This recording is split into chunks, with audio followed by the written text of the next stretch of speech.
नमस्कार, मैं अभिषेक कुमार आप सभी का स्वागत करता हूं रेलवे कैंपस यूट्यूब चैनल पे। तो चलिए आज हम लोग बेसिक इलेक्ट्रिसिटी में चीज़ों को आगे कंटिन्यू करते हैं और आज हम लोग क्या कवर करने वाले हैं, आवेशों का क्वांटीकरण यानी कि quantization of charge. Very very important है। यहां से आपके दो तरीके के क्वेश्चन बनते हैं, समझिएगा ध्यान से।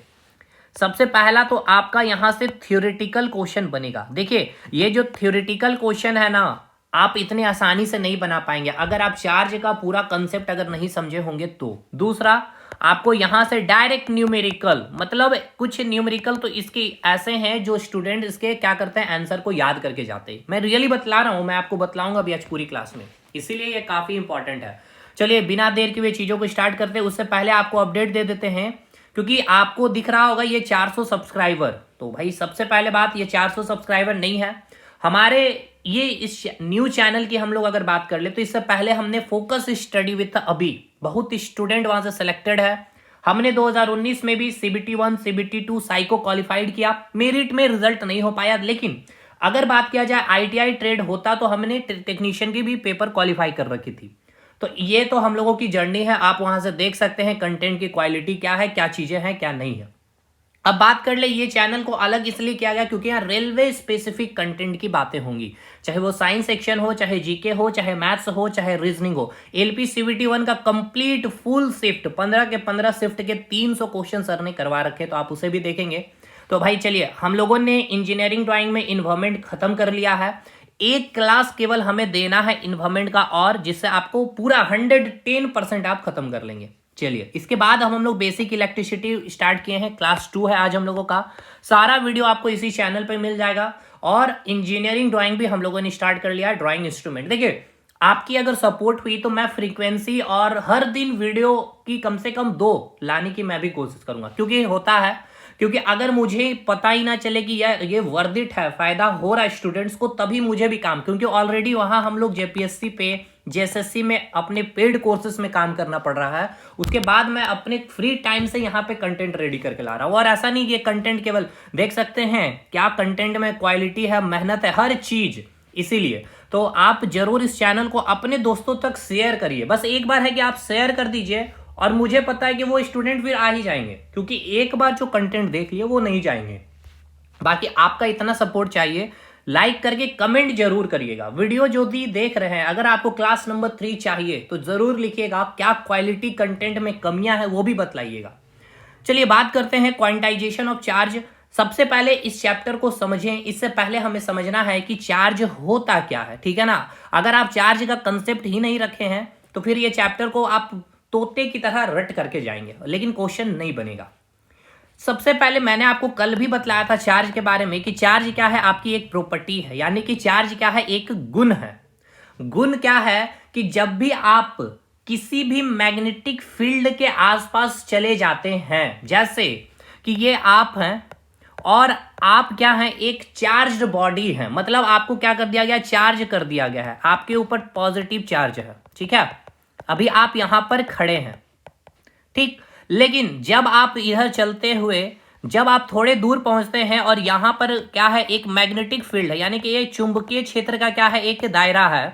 तो अभी तक आपको कोई भी फोर्स का अनुभव नहीं होगा जब तक आप यहां पे रहेंगे। लेकिन जैसे ही आप इस चुंबकीय क्षेत्र के आसपास क्षेत्र में पहुंच जाएंगे तो आपके ऊपर जो चार्ज है, यानी कि ये जो पॉजिटिव चार्ज है, इसके कारण क्या होगा, एक बल का अनुभव होगा, यानी क्या होगा, एक फोर्स का अनुभव होगा।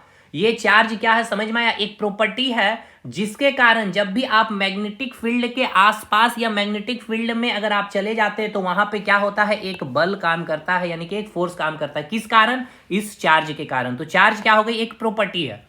अब चलिए हम लोग बात करते हैं, ये फोर्स जो लग रहा है, ये फोर्स हम कैसे निकालते हैं। तो हमारे जो एक चच्चा है, कूलम चच्चा, ठीक है ना। अब ये कूलम चच्चा की बात कर लें, यानी कि ये जो साइंटिस्ट हैं, इन्होंने क्या बताया, सबसे पहले ये बतलाइए कि आपको याद है कि नहीं। मैंने आपको बताया था एक होता है आपका पॉजिटिव चार्ज और एक होता है आपका नेगेटिव चार्ज।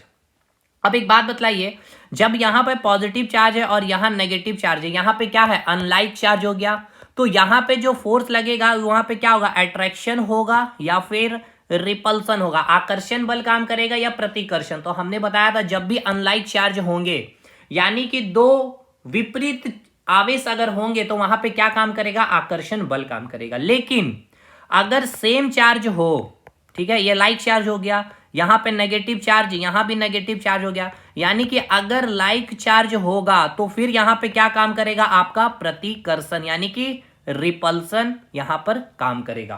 क्लियर हुआ मेरे भाई? कोई दिक्कत? कोई दिक्कत नहीं। उसी प्रकार चलिए अब हम लोग आगे बढ़ते हैं। उसी प्रकार जब साइंटिस्ट कूलम आए तो उन्होंने बताया कि ये जो प्रतिकर्षण बल की जो आप बात कर रहे हैं या फिर जो आप आकर्षण बल की बात कर रहे हैं, मतलब यहाँ पे पॉजिटिव चार्ज है, ठीक है, और यहाँ पे आपकी नेगेटिव चार्ज है, तो यहाँ पे अट्रैक्शन फोर्स काम कर रहा है। तो ये फोर्स कितना, या फिर अगर यहाँ पे पॉजिटिव चार्ज, यहाँ नेगेटिव चार्ज, यहाँ पॉजिटिव चार्ज, यहाँ नेगेटिव चार्ज, तो यहाँ इन दोनों के बीच में रिपल्सन, यहाँ पे रिपल्सन, तो ये जो रिपल्सन फोर्स है, ये रिपल्सन फोर्स कितना, तो ये हमें बताएं कूलम चचा ने। तो क्या बताया इन्होंने, कैसे हम इस फोर्स को निकालते हैं, चलिए इस पे भी बात करेंगे। और यहां से आपके न्यूमेरिकल पूछे गए हैं, आप उठाकर देख लीजिए क्वेश्चन को। यहां इन्होंने ये बताया कि जो आपका आकर्षण बल या प्रतिकर्षण बल, यानी कि जो आपकी अट्रैक्टिव फोर्स है या रिपल्सिव फोर्स जो है, ये डायरेक्टली प्रोपोर्शनल होती है किसकी, चलिए पहले एक हम लोग ले लेते हैं। एक चार्ज ये हो गया आपका Q1 चार्ज और ये हो गया आपका Q2 चार्ज। इसके बीच की जो डिस्टेंस है, ये डिस्टेंस कितनी है, r है। तो अब यहां मान के चलते हैं कि ये पॉजिटिव चार्ज है और ये भी पॉजिटिव चार्ज है, तो यहां पे क्या होगा, आपका रिपल्सन होगा ना भाई।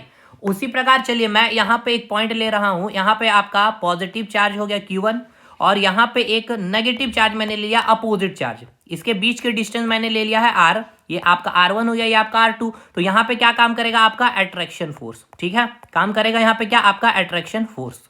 तो ये फोर्स कैसे निकलेगा, ठीक है ना, ये जो आपका रिपल्सन फोर्स यहाँ पे जो लग रहा है और यहाँ पे जो आकर्षण फोर्स लग रहा है, ये निकलेगा कैसे, तो हमारे कूलम चचा ने बताया जो आपका फोर्स है वो डायरेक्टली प्रोपोर्शनल जो होता है, जो वहां पे चार्ज है, ठीक है ना, वो दोनों चार्ज का प्रोडक्ट हम लोग करेंगे Q1 इंटू Q2 करेंगे, बट्टे में उसके बीच की जो दूरी है, ठीक है ना, उसकी दूरी का हम लोग क्या कर देंगे, वर्ग कर देंगे। तो हम लोग क्या कर लेंगे, वो हम लोग फोर्स निकाल सकते हैं। समझ में आया? तो ये आपको तो डायरेक्ट पूछेगा कैसे क्वेश्चन है, देखिए ये आपका क्वेश्चन पूछा गया है कि आवेश के बीच, ध्यान से समझिएगा क्वेश्चन को, मैं क्वेश्चन भी साथ के साथ करवाते चल रहा हूं। आवेश के बीच लगने वाला बल, ठीक है ना, आवेश के बीच लगने वाला बल, बस इतना लिख दिया गया है और आपको 4 ऑप्शन दे दिया गया था। क्या क्या ऑप्शन था आपका, ऑप्शन ए में लिखा गया था दूरी के समानुपाती होता है, दूरी के समानुपाती होता है, दूरी के क्या होते हैं, समानुपाती होता है। हिंदी में, इंग्लिश में, दोनों में अभी डिक्टेट करूंगा, एकदम परेशान नहीं होना।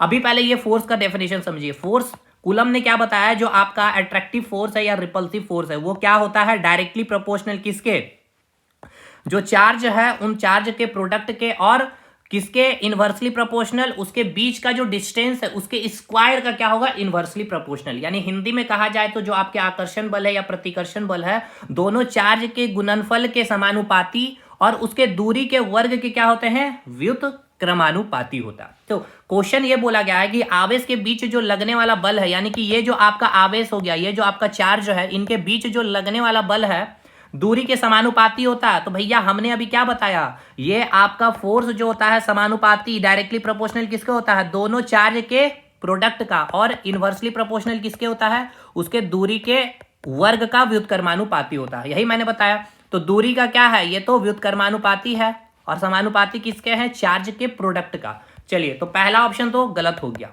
दूसरा ऑप्शन बोला गया था क्या, कि दूरी के व्युत्क्रमानुपाती होता है। देखिए क्या ऑप्शन है यार, शानदार ऑप्शन है, दूरी के व्युत्क्रमानुपाती। मैं इंग्लिश में भी बतला दे रहा हूं ऑप्शन का, दूरी के व्युत्क्रमानुपाती होता है। देखिए पहला ऑप्शन इंग्लिश में ये बोला गया था कि distance directly proportional to distance होता है, तो भैया बिल्कुल नहीं, ये तो इनवर्सली प्रोपोर्शनल, वो भी डिस्टेंस का स्क्वायर का होता है। लेकिन अब दूसरा जब ऑप्शन लिखेंगे तो यहां पे लिखा गया है कि इनवर्सली प्रोपोर्शनल टू डिस्टेंस, यानी दूरी के व्युत्क्रमानुपाती है, नहीं, दूरी के वर्ग का, यानी कि स्क्वायर, यानी कि डिस्टेंस का स्क्वायर का क्या होता है, इनवर्सली प्रोपोर्शनल होता है। यानी कि ये भी ऑप्शन आपका क्या हो जाएगा, गलत हो जाएगा। ऑप्शन सी, देखिए जल्दबाजी में ऑप्शन बी बहुत कोई टिक करके आए थे पिछले बार। ऑप्शन सी क्या दिया गया है कि आवेश के व्युत्क्रमानुपाती होता है, आवेश के व्युत्क्रमानुपाती, आवेश के व्युत्क्रमानुपाती होता, आवेश के व्युत्क्रमानुपाती होता है। क्या ये सही है? आवेश के व्युत्क्रमानुपाती होता? नहीं जी। आवेश के यानी कि चार्ज के क्या इनवर्सली प्रोपोर्शनल? नहीं, ये तो चार्ज के डायरेक्टली प्रोपोर्शनल, यानी ये भी स्टेटमेंट गलत हो गया। ऑप्शन डी बोला गया कि आवेश के गुणनफल के व्युत्क्रमानुपाती होते हैं, यानी आवेश के गुणनफल के क्या होता है? व्युत्क्रमानुपाती होता है। क्या ये भी स्टेटमेंट नहीं है? आवेश के गुणनफल के क्या होता है? समानुपाती होता है। आवेश के यानी कि प्रोडक्ट ऑफ चार्ज के क्या होते हैं? डायरेक्टली प्रोपोर्शनल होता है आपका फोर्स। तो ये भी ऑप्शन गलत हो गया। अगला ऑप्शन क्या दिया गया था? ऑप्शन ई दिया हुआ था, इनमें से एक से अधिक सही, यानी कि क्या बोला गया कि एक से अधिक सही है या फिर कोई सही नहीं है। बतलाइए क्या इसका सही जवाब है। बहुत शानदार क्वेश्चन मैंने लिया भाई। एक से अधिक सही है या एक से मतलब एक भी सही नहीं है? तो देखिए इसमें से ये भी ऑप्शन गलत है, ये भी ऑप्शन गलत है, ये भी ऑप्शन गलत है, ये भी ऑप्शन गलत, यानी इनमें से कोई भी सही नहीं, यानी ऑप्शन ई। एक से अधिक सही तो एक भी सही नहीं है भाई, यानी ऑप्शन ई आपका सही जवाब होगा। तो फोर्स क्या काम कर रहा, समझ में आया? यानी कल मैं आपको जो बोल रहा था कि चार्ज क्या है आपकी, चार्ज एक आपकी प्रॉपर्टी है जो क्या करवाती है कि जब आप किसी भी मैग्नेटिक फील्ड चुंबकीय क्षेत्र के आसपास चले जाते हैं तो वहां पे एक बल का अनुभव करते हैं। और ये जो बल है, ये बल हमारे कुलम चचा आके बताएं कि जो आपका आकर्षण बल या फिर आपका प्रतिकर्षण बल यानी कि अट्रैक्टिव फोर्स और रिपल्सिव फोर्स जो होता है, अनुभव जो आप करते हैं जब भी कोई दो चार्ज बॉडी के पास, तो वो कितना होता है? तो वो हमने सबसे पहले आपको बताया कि दोनों चार्ज के प्रोडक्ट के क्या होते हैं? डायरेक्टली प्रोपोर्शनल होते हैं, पहला। दूसरा मैंने आपको बताया कि दो चार्ज बॉडी के बीच का जो डिस्टेंस है उसके स्क्वायर का इनवर्सली प्रोपोर्शनल होता है। ये आपका फोर्स होता है, ठीक है। अब यहां से एक तो थ्योरेटिकल बन गया, अब आइए मैं आपका न्यूमेरिकल करवा देता हूं। यहां से जो आपका न्यूमेरिकल पूछा गया, क्वेश्चन क्या बोला गया था न्यूमेरिकल में? बोला गया था कि यदि दो आवेश, ध्यान से समझना है मेरे भाई, बोला गया क्वेश्चन में यदि दो आवेश के बीच की दूरी, यदि दो आवेश के बीच की दूरी को क्या कर दिया जा रहा है? दुगना कर दिया जा रहा है। कितना कर दिया जा रहा है? दुगना कर दिया जा रहा है, दुगना कर दिया गया, ठीक है ना। कितना कर दिया है? दुगना कर दिया जाए। यदि दो आवेश के बीच की दूरी को दुगना कर दिया जाए, तो मैं इंग्लिश में भी बतलाऊंगा, तो उसके बीच लगने वाला बल, उसके बीच लगने वाला बल कितना गुना, ठीक है ना, लगने वाला बल कितना गुना हो जाएगा, कितना गुना हो जाएगा, ये हमें आप बतलाइए। चलिए भाई बतलाते हैं हम आपको। सबसे पहले समझते हैं क्वेश्चन को। इंग्लिश वाले पहले समझिए। क्वेश्चन ये बोला गया है, जितने भी इंग्लिश वाले स्टूडेंट्स हैं, बोला गया है कि दो आवेश हैं। तो चलिए पहले मैं आपको दो आवेश बना दे रहा हूं। एक हो गया आपका Q1 चार्ज और एक हो गया आपका Q2 चार्ज। इसके बीच की एक दूरी है, मान के चलते हैं ये दूरी आपकी R है, ठीक है। ये कितनी है? आपकी R है, ठीक है। अब बोला गया कि दोनों दो आवेश के बीच के यानी कि दो चार्ज के बीच का जो डिस्टेंस उसको दुगना कर दिया गया। तो मैं यहाँ पे ये जो चार्ज है Q1 और इसके डिस्टेंस को दुगना कर दिया गया है, यानी कि 2R हो गया, यानी कि ये Q2 के बीच में क्या हो गया? डिस्टेंस 2R हो गया है, ठीक है ना।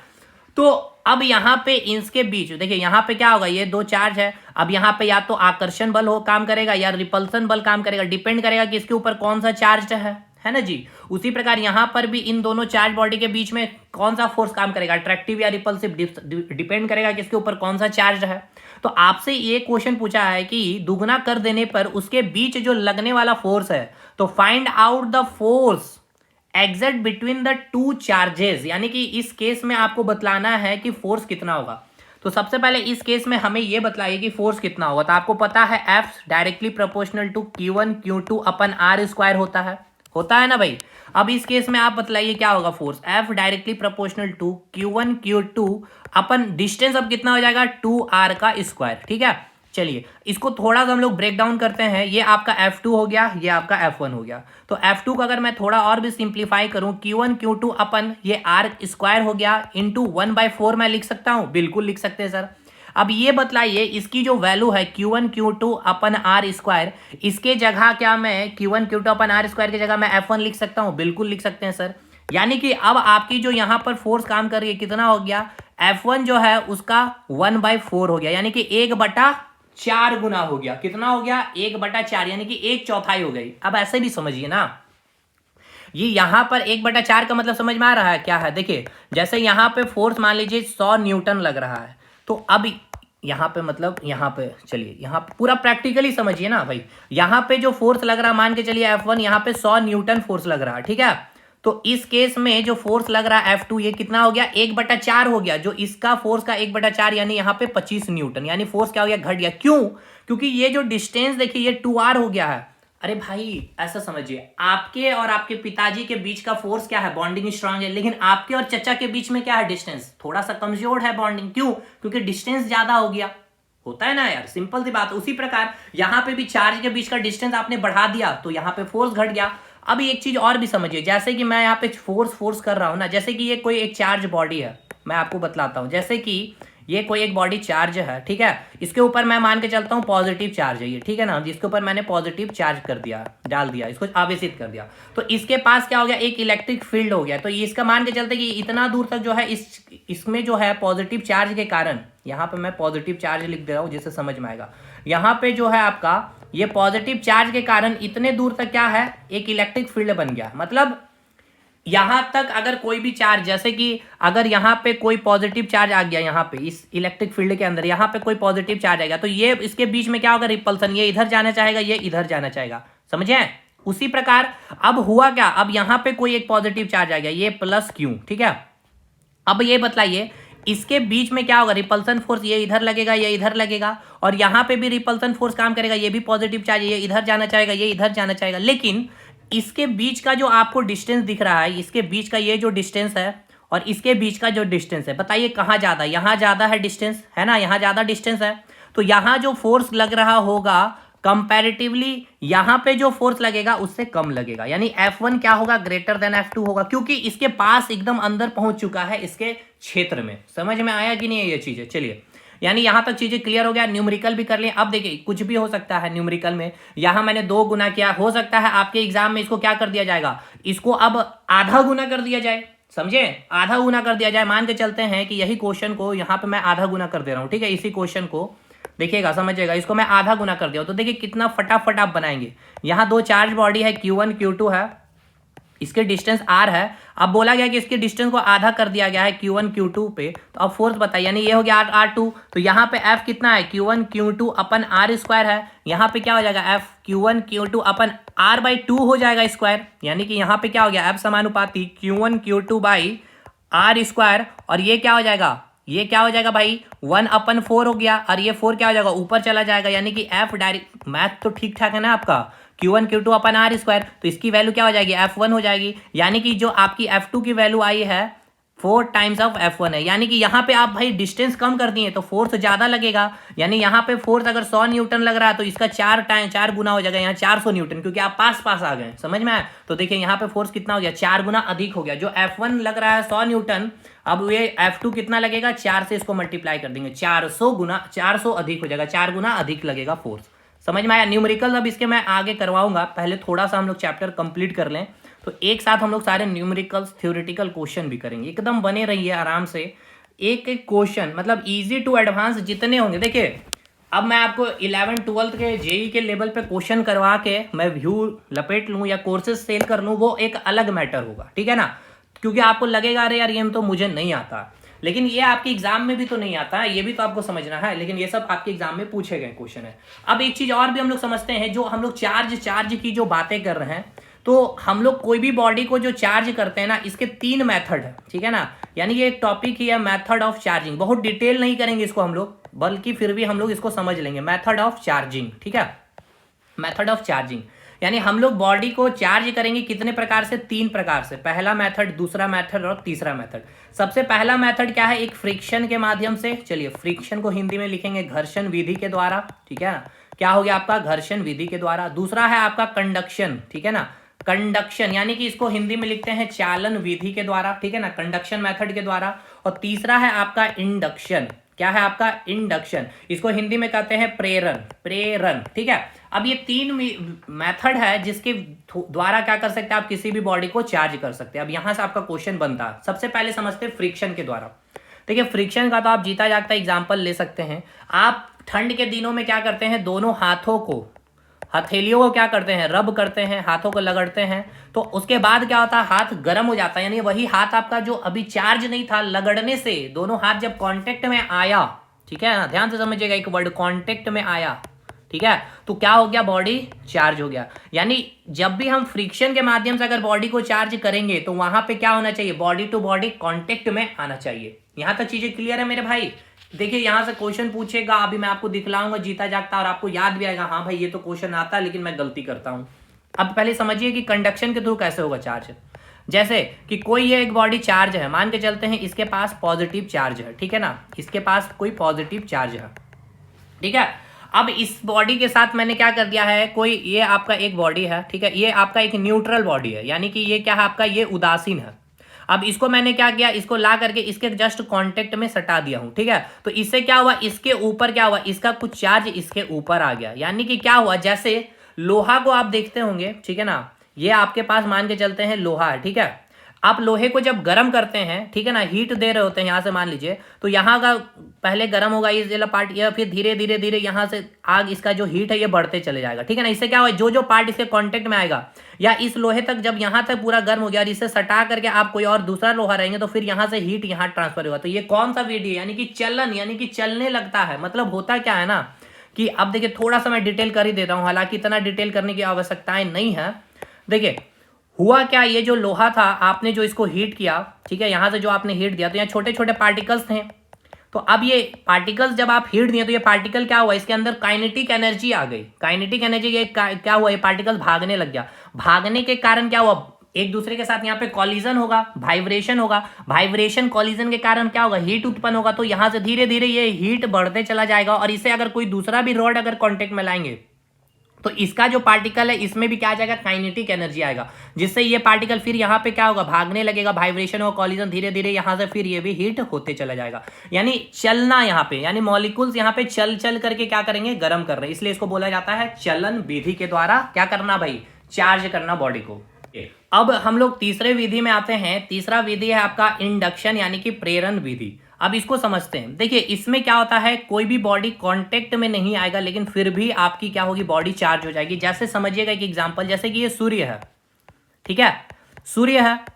अब हुआ क्या, आपको ठंड लग रहा है भाई, ठीक है ना, आपको अभी ठंड के दिन है, तो आप यहाँ पर अभी जैसे ही सूर्य निकला, तो अभी आपकी बॉडी ठंड है, लेकिन आप इसके कांटेक्ट में आए नहीं, लेकिन इसकी जो लाइट आए, इसके कारण क्या हुआ, यहाँ पे इसकी जो रेडिएशन के कारण आपकी बॉडी क्या हो गई, चार्ज हो गई।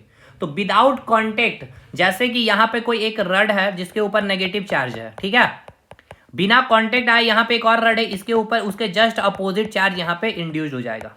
तो यहाँ बिना कांटेक्ट में आए ही क्या हो गया, बॉडी चार्ज हो गया, ठीक है। अब यहां से आपको क्वेश्चन क्या पूछेगा, एक क्वेश्चन आपको हम करवा दे रहे हैं, एक सीक्वेंस आप याद रखिएगा। सबसे पहले ध्यान से देखिए, ये हो गया आपका बिल्ली का, ये आपके एग्जाम में पूछा गया, बिल्ली के खाल, ठीक है ना, बिल्ली के खाल, ठीक है, बिल्ली का खाल आएगा, या फिर आपको बाल भी लिखा हुआ मिलेगा, ठीक है ना, बाल, हेयर जो है आपके। उसके बाद आपको याद रखना, ये सीक्वेंस याद रखिएगा, कांच, इसके बाद याद रखिएगा रेशम, यानी कि इसको हम लोग कहते हैं सिल्क। इसके बाद आपको याद रखना है रबड़, ठीक है ना, रबड़, या फिर आप इसको क्या लिख सकते हैं, रबर बोलिए या रबड़ बोलिए, जो भी बोलना बोलिए। उसके बाद है आपका एबोनाइट, ठीक है, इसके बाद क्या है आपका एबोनाइट, एबोनाइट। अब देखिएगा ये सीक्वेंस याद रखिएगा, ऊपर से नीचे वाला सीक्वेंस, ठीक है। अगर ऊपर है तो वो पॉजिटिव चार्ज, अगर ये नीचे है तो ये नेगेटिव चार्ज। इसका मतलब क्या है सर, ये हमें समझाइए। ये पहला नंबर है, ये दूसरे नंबर पे आएगा, ये तीसरे नंबर पे आएगा, ये चौथे नंबर पे आएगा, ये पांचवें नंबर पे आएगा। समझिए मेरा बोलने का मतलब क्या है। जैसे आपको क्वेश्चन बोला जाएगा, ये जो रेशम है, रेशम से क्या किया गया है, इस कांच को लगड़ा गया है। मतलब समझे सर, लगड़ा जा रहा है, यानी हाथ को लगड़ रहे हैं, यानी कि यहाँ पे क्या किया जा रहा है, फ्रिक्शन होगा। फ्रिक्शन विधि के द्वारा यहाँ पे क्या किया जाएगा, बॉडी को चार्ज किया जाएगा। तो आपसे पूछा जाएगा कि इस रेशम के ऊपर कौन सा चार्ज होगा, पॉजिटिव चार्ज या नेगेटिव चार्ज। तो या फिर इस कांच के ऊपर पूछा जाएगा पॉजिटिव चार्ज या नेगेटिव चार्ज। वही मैंने यहाँ लिख करके बताया है, पॉजिटिव ऊपर और नीचे नेगेटिव। आप समझिए कैसे क्वेश्चन आपको ये पूछा जाएगा, कुछ भी पूछा जा सकता है, मैं आपको सारे तरह के क्वेश्चन करवा दे रहा हूं। रेशम को जब कांच पे लगड़ा जाता है, ध्यान से सुनिए, रेशम से जब कांच पे लगड़ा जाएगा, तो ध्यान रखिएगा, मैं यहां लिख रहा हूं, रेशम से कांच पर, ठीक है ना, कांच पर, रेशम से कांच पर जब रब किया जाएगा, यानी कि कांच पर क्या किया जाएगा, लगड़ा जाएगा, लगड़ने पर, ठीक है ना, रेशम के ऊपर बताइए और कांच के ऊपर बताइए चार्ज क्या होगा। तो भाई याद रखिएगा, सबसे ऊपर जो होगा, अब यहाँ पे किससे कंपैरिजन हो रहा है, रेशम और कांच के ऊपर, कांच, ये दोनों के बीच में कंपैरिजन हो रहा है, तो ऊपर में कौन है, कांच आ रहा है, तो कांच के ऊपर क्या होगा, पॉजिटिव चार्ज होगा, ठीक है ना। देखिए सबसे ऊपर पॉजिटिव चार्ज है ना जी, और सबसे नीचे क्या है, नेगेटिव चार्ज। और नीचे कौन है यहाँ पे, दोनों के, अभी बस ये देखना, ये कंपैरिजन, इन दोनों के बीच में कंपैरिजन देखना है कि ऊपर कौन है और नीचे कौन है, बस इतना ही आपको देखना। रेशम नीचे है तो रेशम के ऊपर नेगेटिव चार्ज, रेशम के ऊपर नेगेटिव चार्ज। अब यही क्वेश्चन रहेगा, रेशम ही मैं रखूंगा, ठीक है ना। देखिएगा, रेशम से एबोनाइट पर लगड़ने पर, अब समझ में आ जाएगा, एबोनाइट पर लगड़ने पर अब मुझे बताइए रेशम पे कौन सा चार्ज होगा और एबोनाइट पर कौन सा चार्ज होगा, बताइए। तो मैंने क्या बताया, रेशम और एबोनाइट पे अब हमको कंपैरिजन करना। चलिए रेशम और एबोनाइट को हम लोग ले लेते हैं। तो रेशम कहाँ है, ये रहा आपका रेशम, एबोनाइट कहाँ है, यहाँ। अब इन दोनों के बीच में कंपैरिजन में जो सबसे ऊपर वो क्या होगा, रेशम है सबसे ऊपर, उसके ऊपर क्या होगा, ऊपर में पॉजिटिव चार्ज, तो रेशम के ऊपर क्या आ गया अब आपका पॉजिटिव चार्ज। एबोनाइट नीचे है तो नीचे में कौन रहेगा, नेगेटिव चार्ज, यानी नेगेटिव चार्ज। देखिए यहां रेशम पॉजिटिव चार्ज है लेकिन यहां रेशम नेगेटिव चार्ज है, तो डिपेंड कर रहा है कि कौन किस पे लगड़ खा रहा है या कौन किसको लगड़ रहा है, जो ऊपर वो पॉजिटिव। अब जैसे मैं क्वेश्चन बोल दूं रबड़, ठीक है ना, रबड़ को रेशम से लगड़ने पर क्या होगा, रबड़ पे बताइए कौन सा चार्ज होगा और हमें बताइए रेशम पे क्या होगा। तो कोई नहीं भाई, सिंपल सा क्वेश्चन है, अब तो ये हमें समझ में आ गया है कैसे सिंपल सा क्वेश्चन है। रेशम और रबर के बीच हमें कंपैरिजन करना है, तो भाई जो ऊपर है पॉजिटिव चार्ज, इतना सोचना ही, रेशम ऊपर है पॉजिटिव, रबर नीचे है तो नेगेटिव चार्ज। समझ में आ गया ये क्वेश्चन, एकदम समझ के जाइए, ये सीक्वेंस तो रट लीजिए पहले। सबसे ऊपर याद रखना है ना भाई, क्या है, सबसे ऊपर आपका कांच हो गया, सॉरी बाल हो गया, यानी कि बिल्ली का खाल भी आता है एग्जाम में, कई बार आया भी है। इसके बाद आपको कांच याद रखना है, कांच याद रखना है, कांच याद रखना है, कांच याद रखना है। फिर आपको क्या याद रखना है, बिल्ली का खाल याद रखना है, कांच याद रखना है, रेशम सिल्क, रेशम सिल्क, रेशम सिल्क, रेशम सिल्क, रेशम सिल्क, रेशम सिल्क, रेशम सिल्क। फिर आपको क्या याद रखना है, रबड़ रबड़ रबड़ रबड़ रबड़ रबड़ and then ebonite ebonite ebonite. ऊपर में पॉजिटिव होगा, नीचे में नेगेटिव होगा। ये पार्ट खत्म। चार्ज का ये क्वेश्चन आपके बनेंगे भाई, ये भी क्वेश्चन बनेगा आपको, ये भी मैंने करवा दिया। अब आइए अगला क्वेश्चन हमें जो करना है, लेकिन इस क्वेश्चन से पहले आपको कुछ समझाना होगा मुझे। थ्योरेटिकल क्वेश्चन है, वो आप तब बना पाएंगे जब आप कंसेप्ट को समझेंगे। चलिए कोई नहीं भाई, एक एक कंसेप्ट को मैं तोड़ूंगा और समझाऊंगा भी। चलिए देखिए, एक आप सुन रहे हैं बार बार तब से भी पॉजिटिव चार्ज के बारे में, है ना, पॉजिटिव चार्ज के बारे में, ठीक है।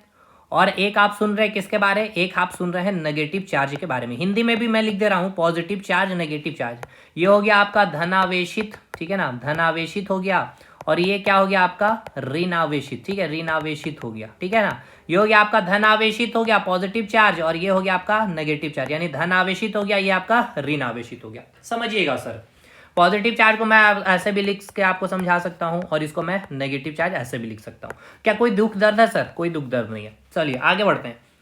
पहले तो समझिए कि पॉजिटिव चार्ज और नेगेटिव चार्ज का मतलब क्या है मेरे भाई, कहना क्या चाहते हो आप, समझिए कहना क्या चाहते हैं। अभी मैं आपको एक एग्जांपल ले रहा हूं सोडियम का, ठीक है, सोडियम का। अभी आप मुझे बताइए सोडियम का एटॉमिक नंबर कितना, 11, और परमाणु ये द्रव्यमान कितना, मास कितना हो गया इसका, 23, ठीक है। अब एक बात बतलाइए, ये हो गया। अभी इस केस में मुझे number of proton, number of electron और नंबर ऑफ न्यूट्रॉन, चलिए बतला ही दीजिए मुझे एक बार। मैंने भी बतलाया है, आपने कहीं और से भी पढ़ा है। प्रोटॉन की संख्या जो आपकी एटॉमिक नंबर होती है 11, इलेक्ट्रॉन की संख्या, अगर, अच्छा एक चीज पहले ये बतलाइए, इसके ऊपर क्या कोई चार्ज है, नहीं है, यानी ये क्या है आपका एक न्यूट्रल एटम है, ठीक है ना। न्यूट्रल है मतलब उदासीन है, क्यों, क्योंकि इसके ऊपर कोई भी चार्ज नहीं है, ठीक है ना। मैं लिख दे रहा हूं, चार्ज इसके ऊपर क्या है, 0 है, इसलिए इसको हम क्या कहेंगे, न्यूट्रल उदासीन कहेंगे। चलिए अभी इलेक्ट्रॉन क्या होगा, अगर न्यूट्रल है, उदासीन है, तो जितना प्रोटॉन उतना ही इलेक्ट्रॉन। अच्छा न्यूट्रॉन कैसे निकालेंगे सर, तो 23 - 11 कर देंगे, तो यह गया हमारा 12 न्यूट्रॉन, ये हो गया 11 प्रोटॉन और 11 इलेक्ट्रॉन, ठीक है, ठीक है सर। अब आइए थोड़ा सा, अब हम इसी सोडियम को थोड़ा सा मैं क्या करता हूं, सोडियम प्लस अब मैं कर दे रहा हूं।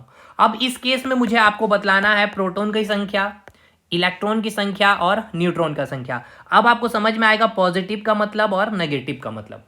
अभी यहां पे भी बतलाइए क्या है, इसके एटॉमिक नंबर 11 और द्रव्यमान मास क्या हो जाएगा, परमाणु द्रव्यमान, यानी कि एटॉमिक मास कितना हो गया, 23। तो प्रोटॉन की संख्या क्या, जितनी इसकी एटॉमिक नंबर कितनी, 11 है सर। अच्छा न्यूट्रॉन पहले निकाल लेते, कितना हो जाएगा 23 माइनस 11, ये तो आपको पता है, ये कितना हो गया 12 न्यूट्रॉन और 11 प्रोटॉन।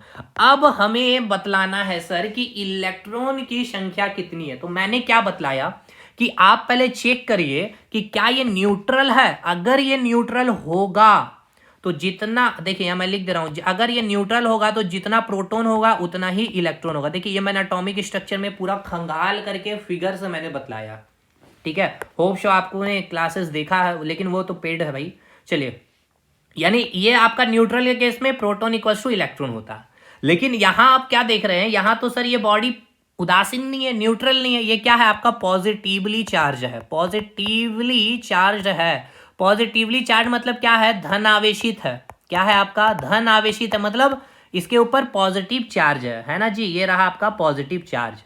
अब देखिए, अब ऐसे समझिएगा, पॉजिटिव का थोड़ा सा नेगेटिव में समझिए।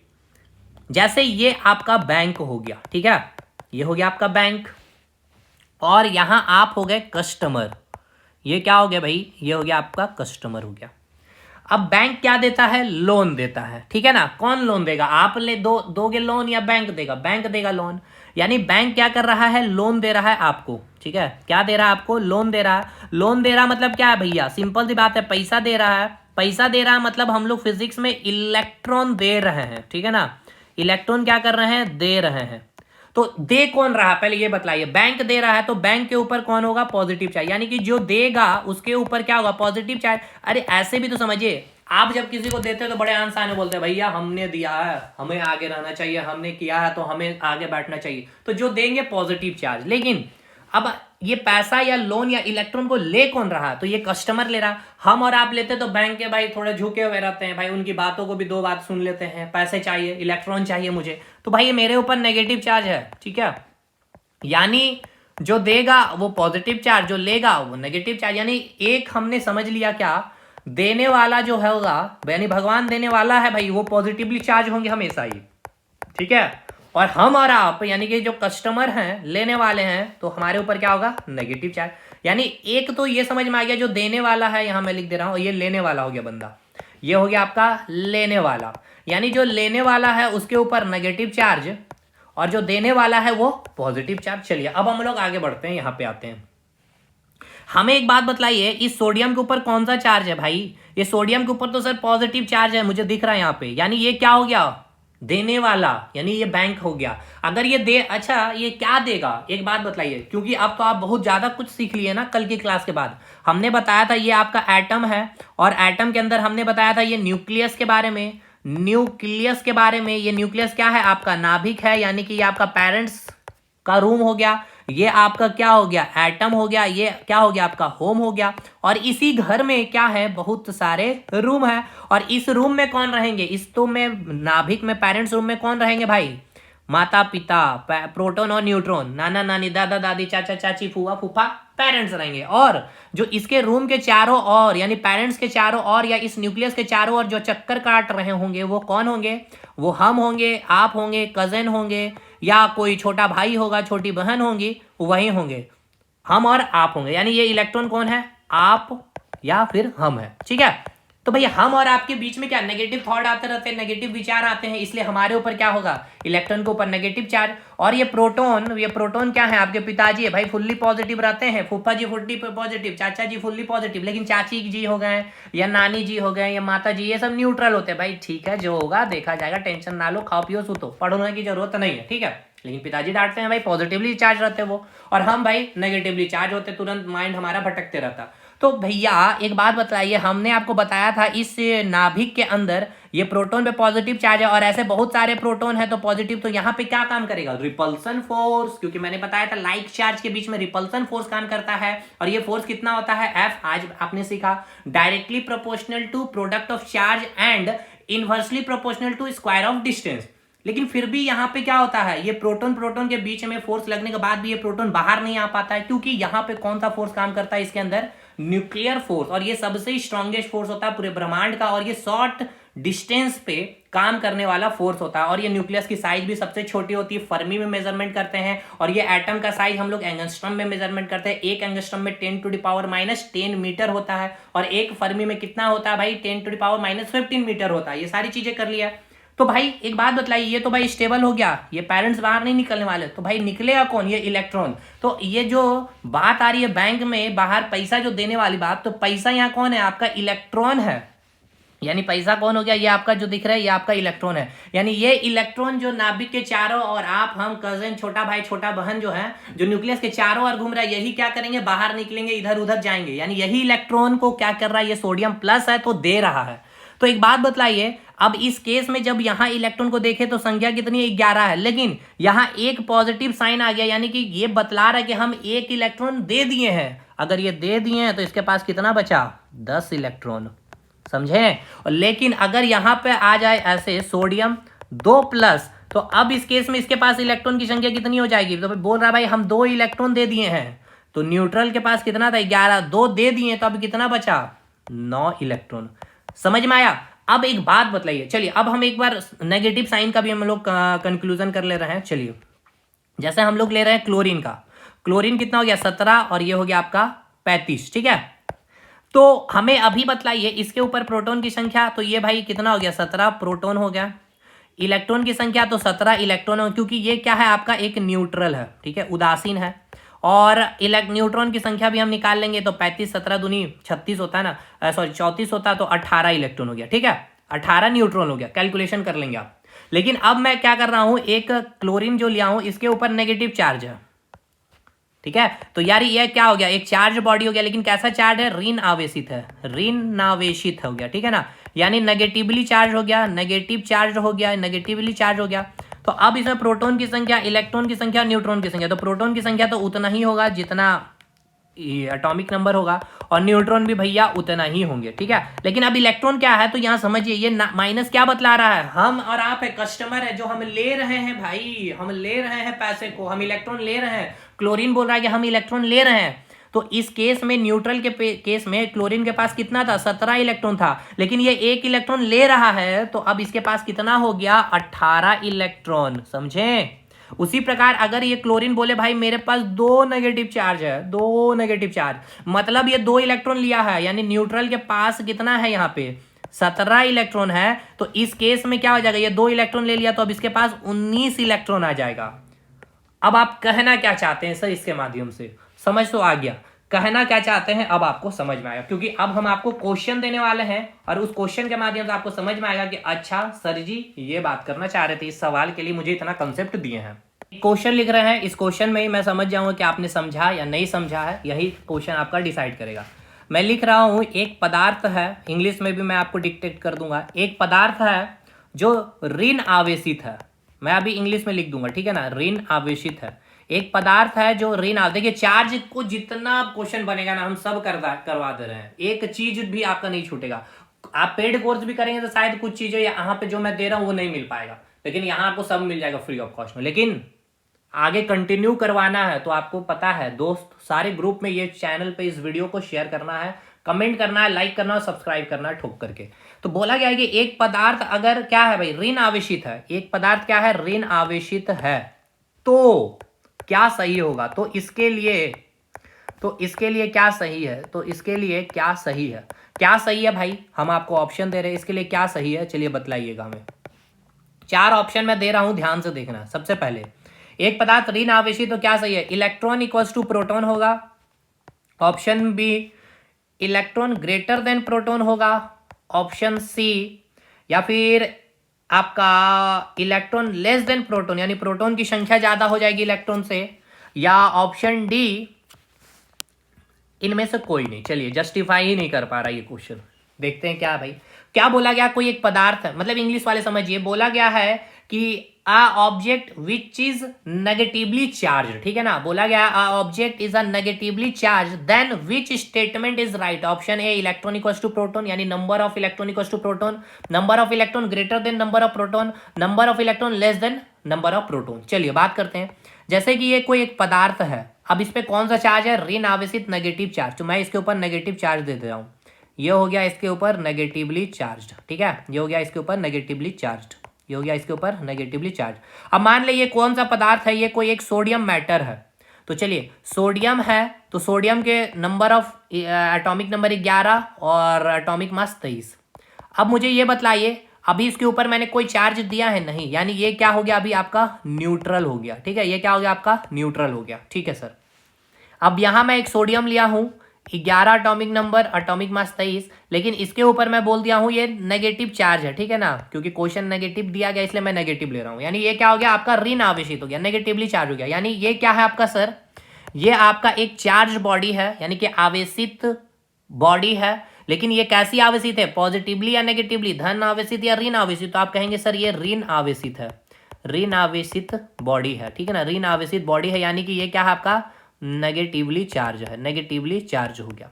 अब हमको प्रोटॉन की संख्या और इलेक्ट्रॉन की संख्या बतला दीजिए, बस हमारा क्वेश्चन भी बन जाएगा। यहाँ पे प्रोटॉन की संख्या और इलेक्ट्रॉन की संख्या, न्यूट्रॉन की जाने की जरूरत नहीं क्योंकि न्यूट्रॉन की बात नहीं की गई है। चलिए निकालते हैं। सबसे पहले हम लोग बात करेंगे न्यूट्रल के केस में। न्यूट्रल को हिंदी में क्या बोलेंगे भाई, उदासीन बोलेंगे। इतना बार मैंने बोल दिया है कि आपको भी याद हो गया होगा, उदासीन। तो अब हम इस केस में बात करेंगे सबसे पहले प्रोटॉन की संख्या कितनी है, जितना एटॉमिक नंबर होगा 11 प्रोटॉन। इलेक्ट्रॉन कितना, अगर ये न्यूट्रॉन है तो जितना प्रोटॉन उतना ही इलेक्ट्रॉन होगा। ठीक है, उतना ही क्या होगा आपका इलेक्ट्रॉन हो गया। यानी यहाँ पे इलेक्ट्रॉन की संख्या 11 और यहाँ पे प्रोटॉन की संख्या 11, यानी इलेक्ट्रॉन इक्वल्स टू प्रोटॉन है भाई। टिक करके आ जाएंगे। अरे ना भाई, कैसे टिक करके आ जाएंगे, ये तो हमने अभी निकाला न्यूट्रल के लिए, लेकिन आपको दिया गया क्या एग्जाम में, ऋण आवेशित बॉडी का। तो ऋण आवेशित तो यहाँ है, तो चलिए ऋण आवेशित निकालते हैं। तो जब हमने यहाँ कैलकुलेशन किया तो प्रोटॉन की संख्या कितनी आएगी, जो एटॉमिक नंबर है, यानी 11 प्रोटॉन आएगा। ठीक है ना, ये 11 प्रोटॉन आ गया। अब इलेक्ट्रॉन निकालने की बारी आई, तो इलेक्ट्रॉन क्या होगा, 11 इलेक्ट्रॉन होगा नहीं, 11 इलेक्ट्रॉन तब होता जब ये न्यूट्रल होता। ये तो बोल रहा है मेरे ऊपर नेगेटिव चार्ज है, देखिए ये मेरे ऊपर नेगेटिव चार्ज, यानी कि हम नेगेटिव कस्टमर है, हम ले रहे हैं, यानी हम 1 इलेक्ट्रॉन ले रहे हैं, तो प्लस 1 इलेक्ट्रॉन ले रहे हैं, क्योंकि एक नेगेटिव चार्ज है, यानी इसके ऊपर कितना हो गया, 12 इलेक्ट्रॉन हो गया। तो अब बताइए यहाँ पे संख्या बताइए, इलेक्ट्रॉन की कितनी है, 12 है, और प्रोटॉन की कितनी है, 11 है। तो क्या हो गया, electron greater than proton, option B. समझ में आया इसकी कहानी के पीछे, इसके क्वेश्चन के पीछे का लॉजिक, ये आपका एग्जाम में पूछा जाता है। ठीक है, ये ऐसा ही मैंने इतना नहीं डिटेल किया, और इसके पीछे का रीजन बस इतना है कि आपके एग्जाम में यहां से क्वेश्चन बनता है। ठीक है ना, क्वेश्चन आपसे ऐसे भी पूछा जाएगा। देखिए क्वेश्चन बड़े तरीके से पूछे गए हैं भाई। आपको बोला गया क्या कि पॉजिटिव चार्ज अगर है कोई बॉडी, ठीक है मैं लिख रहा हूं ऐसे, मैं शॉर्ट फॉर्म में लिख रहा हूं, ज्यादा लिखूंगा नहीं, पॉजिटिव चार्ज है। ठीक है ना, पॉजिटिव चार्ज है कोई बॉडी। ठीक है, इसका मतलब क्या है, इसका मतलब पॉजिटिव चार्ज है तो इसका मतलब इलेक्ट्रॉन और प्रोटॉन के बारे में बताइए।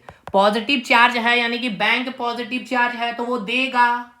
तो भाई फिजिक्स में आइए, पॉजिटिव चार्ज मतलब देगा, इलेक्ट्रॉन देगा। तो इलेक्ट्रॉन की संख्या क्या होगी, देगा तो घटेगा ना। प्रोटॉन की संख्या क्या होगी, वो तो प्रोटॉन की संख्या सेम की सेम रह जाएगी। ठीक है, इलेक्ट्रॉन के बारे में बताइए क्या होगा, इलेक्ट्रॉन की संख्या घटेगी।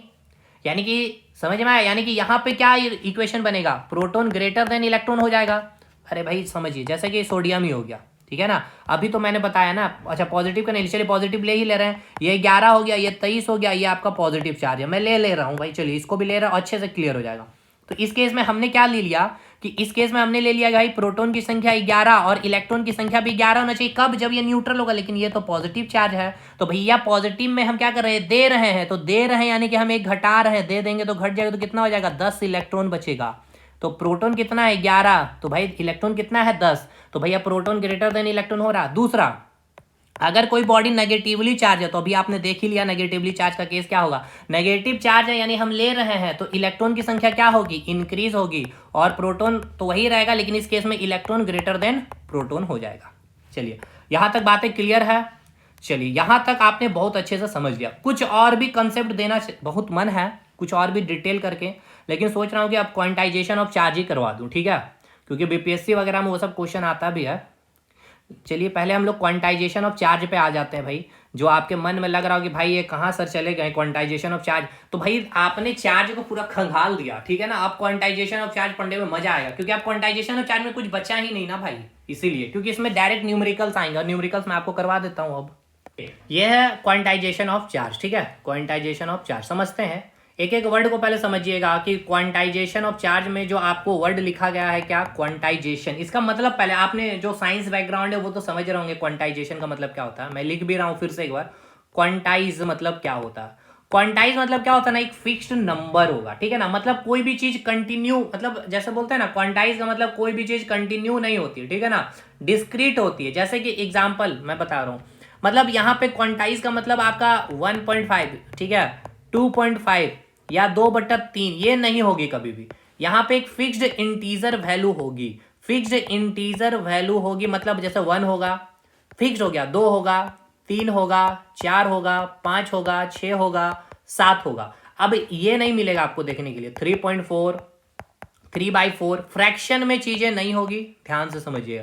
क्वांटाइज मतलब फ्रैक्शन में नहीं होगी, ना ही पॉइंट या फिर डेसिमल में, ठीक है ना, दशमलव में नहीं होगी। फिक्स्ड इंटीजर वैल्यू होगी, पूर्णांक में वैल्यू मिलेगी। समझ में आया। अब आइए क्वांटाइजेशन ऑफ चार्ज का मतलब क्या है, उस पर भी हम लोग बात करेंगे, समझते हैं। देखिए, समझने से पहले आपको, कल मैंने आपको बताया था इलेक्ट्रॉन के बारे में। इलेक्ट्रॉन के बारे में मैंने क्या बताया था कि इलेक्ट्रॉन के ऊपर क्या होता है, एक इलेक्ट्रॉन का क्या होता है, अपना चार्ज होता है। कितना होता है इलेक्ट्रॉन का चार्ज? 1.6 10⁻⁻19 कूलाम्ब। और इसका नेचर कैसा होता है? नेगेटिव चार्ज होता है। बताया था ना भाई, बताया था सर। फिर मैंने आपको बताया था प्रोटॉन के बारे में। इस पे भी चार्ज कितना होता है? 1.6 × 10⁻⁻19 कूलाम्ब सर। लेकिन इसका नेचर कैसा होता है सर? पॉजिटिव चार्ज होता है। अब इसके बाद एक न्यूट्रॉन के बारे देखिए, इसके ऊपर क्या होता है? जीरो चार्ज होता है, ठीक है। क्या होता है? जीरो चार्ज, यानी ये क्या हो गया आपका? उदासीन हो गया, यानी ये क्या हो गया आपका? न्यूट्रल हो गया। अब एक चीज मैं कल छूट गया था, अभी मुझे याद आ गया, चलिए। पॉजिटिव इलेक्ट्रॉन, ठीक है ना, पॉजिट्रॉन ऐसे बोलते हैं, positive electron, positron. Positron, positron का मतलब समझिए, मैं इसको तोड़ रहा हूं। पॉजिटिव प्लस इलेक्ट्रॉन से बनता है आपका क्या? पॉजिट्रॉन। तो पॉजिटिव का मतलब क्या हो गया? पॉजिटिव, और इलेक्ट्रॉन मतलब हो गया इलेक्ट्रॉन, ठीक है। यानी इसका मतलब क्या है? प्लस ई। समझ में आया? कुछ नहीं, इसका मतलब क्या है? प्लस ई। अब समझिएगा, प्लस ई। तो एक बात बताइए, ये जो ई है, इसके ऊपर चार्ज कितना है? 1.6 × 10⁻⁻19 कूलाम। लेकिन इसका जो प्लस, पॉजिट्रॉन में क्या होगा? प्लस होगा इसका, मतलब नेचर कैसा होगा? ये पॉजिट्रॉन का प्लस होगा, लेकिन इलेक्ट्रॉन का नेचर कैसा होगा? नेगेटिव होगा। देखिए, ये आपका क्वेश्चन आया था, इसलिए मेरे माइंड में अभी जस्ट स्ट्राइक कर गया। चलिए क्वेश्चन हम लोग कर लेते हैं, तब आपको समझ में आएगा कि इसका मतलब सर कैसे हम लोग इसको ये करेंगे, क्या बोलते हैं इसको, अप्लाई करेंगे, ठीक है ना। चलिए, इसको अप्लाई करना भी हम आपको सिखा देते हैं। तो आपको क्वेश्चन क्या बोला गया था? क्वेश्चन आपको दिया गया था कि किसका द्रव्यमान जो है ना बराबर है, हाँ ऐसे पूछा गया था, ठीक है। निम्नलिखित में से, इंग्लिश में ही बोलेंगे हम आपको, निम्नलिखित में से, ठीक है, निम्नलिखित में से किसका, निम्नलिखित में से किसका द्रव्यमान, किसका द्रव्यमान, सॉरी, निम्नलिखित में से किसका द्रव्यमान इलेक्ट्रॉन के द्रव्यमान के बराबर होता है? किसका द्रव्यमान जो है, किसका द्रव्यमान जो है, किसका द्रव्यमान, निम्नलिखित में से किसका द्रव्यमान इलेक्ट्रॉन के द्रव्यमान के बराबर होगा? इलेक्ट्रॉन के द्रव्यमान के बराबर होगा, ठीक है ना। इलेक्ट्रॉन के द्रव्यमान के, इलेक्ट्रॉन के द्रव्यमान के बराबर होगा, इलेक्ट्रॉन के द्रव्यमान के बराबर होता। चलिए ऑप्शन हम आपको दे रहे, बताइएगा। Option A proton, option B electron, electron दे रहे, इलेक्ट्रॉन के बारे तो पूछ ही रहा ना। ऑप्शन बी हो गया आपका न्यूट्रॉन, ठीक है, ऑप्शन बी हो गया आपका न्यूट्रॉन। ऑप्शन सी हो गया आपका पॉजिट्रॉन, ठीक है, पॉजिट्रॉन हो गया। और ऑप्शन डी कुछ भी ले लीजिए भाई, फोटोन ले रहे हैं। फोटोन के बारे में चलिए हम आपको बता दे रहे हैं। चलिए यहाँ से भी आपका एक क्वेश्चन और बन जाए, मतलब बड़े तगड़े वाला चीज है भाई। चलिए फोटोन, यहाँ ये एक क्वेश्चन नहीं है, अभी आपको 2-2 3-3 कंसेप्ट इसमें मिल जाएगा आपको, ये सब क्वेश्चन पूछा गया। सबसे पहले इसका पहले हम लोग जवाब खोजते हैं। सर क्वेश्चन क्या बोला है?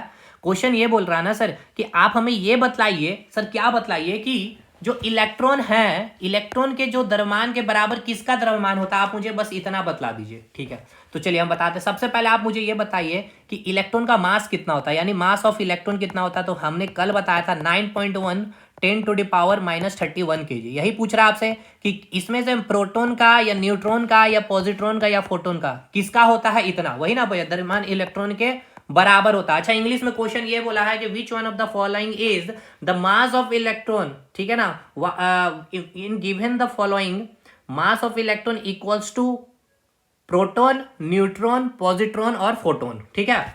तो चलिए मास ऑफ इलेक्ट्रॉन कितना है 9.1 10⁻⁻31 kg। मास ऑफ प्रोटॉन कितना होता है सर, कल मैंने आपको बताया था 1.672 10⁻⁻27 kg, याद आ रहा। और मास ऑफ न्यूट्रॉन कितना होता है 1.675 10⁻⁻27 kg। अच्छा फोटोन के मास कितना होता है, मास ऑफ फोटोन, ये भी मैं लिख दे रहा हूं। देखिए मास ऑफ फोटोन की अगर बात की जाएगी तो फोटोन का मतलब समझ आ रहा, प्रकाश के जो कण होते हैं ना, देखिए यहां मैं लिख रहा हूं, ये मैंने लाइट चैप्टर में बतलाया है, बतलाता भी हूं। प्रकाश के जो कण है, ठीक है, प्रकाश के कण को क्या कहा जाता है, फोटोन कहा जाता है। और इस फोटोन का मास 0 होता है। क्यों?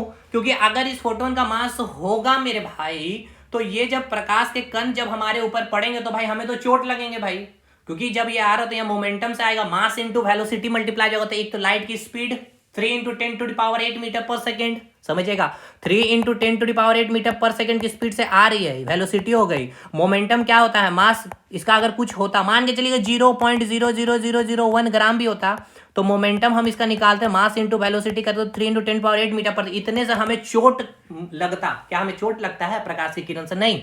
तो मास क्या होता है 0, तो इसलिए मोमेंटम क्या हो जाता है पूरा 0। तो प्रकाश का जो कण है उसको हम बोलते हैं फोटोन, और इसका मास कितना होता है 0, यानी कि मास ऑफ फोटोन तो 0 हो गया। अब भाई इलेक्ट्रॉन का जो द्रव्यमान के बराबर कौन हो गया, प्रोटॉन है? नहीं है। क्या न्यूट्रॉन है? नहीं है। फोटोन का तो मास ही 0 होता है, यानी ये भी नहीं है, ये भी नहीं है, ये भी नहीं, यानी कि सही उत्तर पॉजिट्रॉन, जो अभी आपने पढ़ा। कैसे समझिए, पॉजिट्रॉन का मतलब मैंने आपको क्या बतलाया, पॉजिट्रॉन का मतलब मैंने बतलाया सर पॉजिटिव इलेक्ट्रॉन, बस प्लस तो ये नेचर को बताता है, यानी यहां पे भी तो इलेक्ट्रॉन है। मास कितना होगा 9.1 10⁻⁻31 kg ही होगा, यानी समझ में अब आ गया ना पॉजिट्रॉन। ये क्वेश्चन आपका पूछा गया। अब बोला जाता है इलेक्ट्रॉन और पॉजिट्रॉन पे चार्ज क्या होता है, इलेक्ट्रॉन पे भाई चार्ज नेगेटिव होता, पॉजिट्रॉन पे चार्ज पॉजिटिव होता, लेकिन दोनों का मास इक्वल होता। चलिए अब आइए क्वांटाइजेशन ऑफ चार्ज के ऊपर हम लोग आते हैं। क्वांटाइजेशन का बारे में मैंने आपको क्या बतलाया कि जो क्या होता है एक फिक्स्ड इंटीजर वैल्यू होगी, ठीक है ना। तो क्वांटाइजेशन ऑफ चार्ज, ठीक है ना, क्वांटाइजेशन ऑफ चार्ज का एक फॉर्मूला होता है Q = NE। तो n क्या है पहले समझिए, n बतला रहा है कितना नंबर ऑफ इलेक्ट्रॉन होगा, ठीक है ना, नंबर ऑफ इलेक्ट्रॉन को बतला रहा है क्या, n, ठीक। और E क्या बतला रहा है, E बतला रहा है कि कितना चार्ज है, ठीक है ना, चार्ज ऑन 1 इलेक्ट्रॉन। E के ऊपर कितना चार्ज है, charge on 1 electron, charge on 1 electron, ठीक है, समझिएगा इसका मतलब। और ये क्यू क्या हो गया आपका टोटल चार्ज, यहां मैं लिख दे रहा हूं क्यू, या स्मॉल क्यू या कैपिटल क्यू, ये हो गया आपका टोटल चार्ज। इसका मतलब क्या है समझिएगा, नहीं समझ में आ रहा हो कोई बात नहीं। जैसे मान के चलिए ये कोई एक बॉडी है, ठीक है, इसको हमने क्या बोला, इसको हमने पॉजिटिवली चार्ज, ठीक है, इसको हमने क्या कर दिया, फ्रिक्शन के माध्यम से इसको ऊपर हमने पॉजिटिवली चार्ज, ठीक है, इसको आवेशित कर दिया, पॉजिटिवली चार्ज कर दिया। तो भाई अगर मैंने इसको चार्ज कर दिया है तो भाई चार्ज का, अच्छा एक चीज मैं भूल गया शायद, चार्ज का एसआई यूनिट बताना भूल गया मैं। ये पूरा चैप्टर में पूरा यूनिट एंड मेजरमेंट खत्म कर दूंगा, इलेक्ट्रिसिटी और मैग्नेटिज्म का भी। चार्ज का एसआई यूनिट होता है कूलाम्ब, ठीक है ना, क्या होता है कूलाम्ब, ठीक है, कूलाम्ब होता है, ये आपको याद रखना है। चार्ज का एसआई यूनिट क्या होता है कूलाम्ब, Q = IT भी होता है, तो इसको खैर अभी रहने दीजिए, बस एसआई यूनिट अभी याद करिए, ठीक है ना, ये तो हम अभी आगे चलेंगे करंट पे तो वहां पे पहुंच ही जाएंगे। चार्ज का एसआई यूनिट क्या होता है कूलाम्ब होता है। तो आपको ये बताना है कि भाई इसको आपने क्या किया, इस ऑब्जेक्ट को आपने पॉजिटिवली चार्ज कर दिया है ना, पॉजिटिवली चार्ज कर दिया, यानी क्या हो गया, ये आवेशित हो गया है। तो ये कितना आवेशित हुआ, यानी कितना कूलाम्ब इसके ऊपर आया, जैसे कि एक इलेक्ट्रॉन के ऊपर कितना चार्ज है 1.6 × 10⁻⁻19 कूलाम्ब है, कितना, एक इलेक्ट्रॉन के ऊपर, एक इलेक्ट्रॉन के ऊपर क्या है, इतना चार्ज है, इतना आवेश है। तो अगर आप इसको पॉजिटिवली चार्ज कर दिए हैं तो आप बताइए कि इसके ऊपर कितना चार्ज है, मतलब कितना चार्ज है, क्यों कितना है, कितना आवेशित, कितना कूलाम्ब है। तो ये कैसे निकालेंगे, Q = NE से, मतलब हमको निकालना क्या है, कितना नंबर ऑफ इलेक्ट्रॉन इस बॉडी के ऊपर है। जैसे कि ये कोई एक मान के चलते हैं कि एक थैला है ये, ठीक है, और इस थैले में मैंने को पता है भाई कि 5 इलेक्ट्रॉन है, 1 electron, 2 electron, 3 electron, 4 electron, 5 electron, ठीक है ना भाई, क्या है ये 5 इलेक्ट्रॉन है, नेगेटिव चार्ज है, ठीक है, इलेक्ट्रॉन के ऊपर कौन सा चार्ज, नेगेटिव चार्ज। तो भाई ये पहले मुझे ये बतलाइए ये थैला क्या है, चार्ज है या नहीं है, चार्ज है या नहीं है, आवेशित है या नहीं, बिल्कुल है। अगर ये आवेशित है तो इसके ऊपर कुछ कूलाम्ब तो होंगे ही, कूलाम्ब तो होंगे ही, कूलाम्ब तो होंगे ही भाई। अब कितना कूलाम्ब होगा ये बतलाइए। तो हमें क्या पता है, एक इलेक्ट्रॉन के ऊपर कितना कूलाम, 1.6 इंटू 10⁻⁻19 कूलाम। हाँ, अब आप बतलाइए इस थैले में कितना इलेक्ट्रॉन है, 5 इलेक्ट्रॉन है। तो 5 इलेक्ट्रॉन में को इसको हम क्या करेंगे, 5 से मल्टीप्लाई कर देंगे, 5 इंटू 1.6 10⁻⁻19 कूलाम, यानी कितना हो गया मेरे भाई। इसको ऐसे सॉल्व कर देते हैं, 5 दूनी 10, 2 8 16, 16 5 80, ऐसे भी होता है, 8 गुना 10⁻⁻19 कूलाम है। यानी ये थैले को की बात की जाए, अगर 5 इलेक्ट्रॉन है तो कितना इसमें कूलाम है, 8 गुना 10⁻⁻19 कूलाम। समझ में आया, कॉन्सेप्ट फिजिकली फील कर पा रहे हैं कि नहीं। अगर मैं बोल रहा हूं ये बॉडी पॉजिटिवली चार्ज है या नेगेटिवली चार्ज है, मतलब इसमें कितना इलेक्ट्रॉन है। या फिर अगर पॉजिटिवली है तो प्रोटॉन होगा भाई, चार्ज बॉडी है भाई, प्रोटॉन के ऊपर पॉजिटिव चार्ज है, तो समझ में आ रहा है। तो प्रोटॉन हो चाहे इलेक्ट्रॉन हो, मैंने कल भी बताया आज भी बताया, दोनों के ऊपर कितना होता है, चार्ज सेम होता है, 1.6 इंटू 10⁻⁻19 कूलाम। अगर ये बॉडी पॉजिटिवली चार्ज है, ठीक है, तो इसमें अगर ये बॉडी पॉजिटिवली चार्ज है और ये 8 कूलाम है, इसमें 8 कूलाम पॉजिटिवली चार्ज, यानी कि इसमें क्या है, पॉजिटिव इलेक्ट्रॉन है, सॉरी प्रोटॉन है, क्योंकि प्रोटॉन में भी चार्ज उतना ही होता है, 1.6 10⁻⁻19 कूलाम। अगर ये बॉडी नेगेटिव चार्ज है, यानी कि इसमें क्या है, इलेक्ट्रॉन है। तो वही हम बतला रहे हैं कि क्वांटाइजेशन ऑफ चार्ज में हम क्या समझते हैं कि कितना चार्ज है बॉडी। अगर कितना चार्ज है बॉडी मतलब कि कितना उसमें इलेक्ट्रॉन है। जैसे 1 kg अगर हम केला लिए तो हमें अंडरस्टूड है कि इसमें कितना केला होंगे, 12 केला होंगे, है ना। तो उसी प्रकार अगर मुझे पता है कि 1 कूलाम अगर ये बॉडी चार्ज है, तो मुझे पता है कि इसके अंदर 6.25 10⁻18 इलेक्ट्रॉन होंगे। अब ये कैसे निकलेगा, इस फॉर्मूला से निकलेगा। तो क्वांटाइजेशन ऑफ चार्ज का मतलब समझा आया। और ये n का वैल्यू क्या होगा, एक फिक्स्ड इंटीजर होगा, 1 2 3, क्योंकि क्वांटाइजेशन का मतलब ही होता है एक फिक्स्ड नंबर। समझ में आया कि नहीं आया।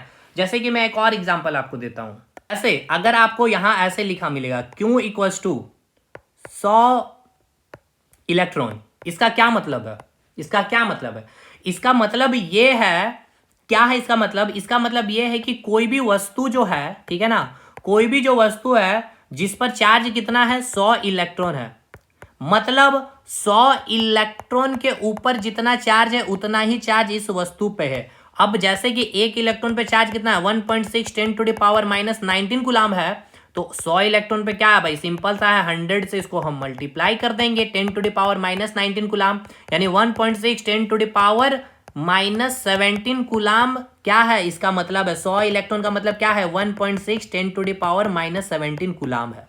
समझ में आया। अगर मैं लिख दूं चार्ज इक्वल्स टू 10 इलेक्ट्रॉन, इसका मतलब क्या है, इसका मतलब कुछ नहीं है कि वस्तु पे 10 इलेक्ट्रॉन है, इसका मतलब ये कि 1 इलेक्ट्रॉन का वैल्यू 1.6 10⁻⁻19 कूलाम, तो 10 इलेक्ट्रॉन का मतलब क्या हो जाएगा, 10 गुना 1.6 10⁻⁻19 कूलाम, यानी कि 1.6 10⁻⁻18 कूलाम।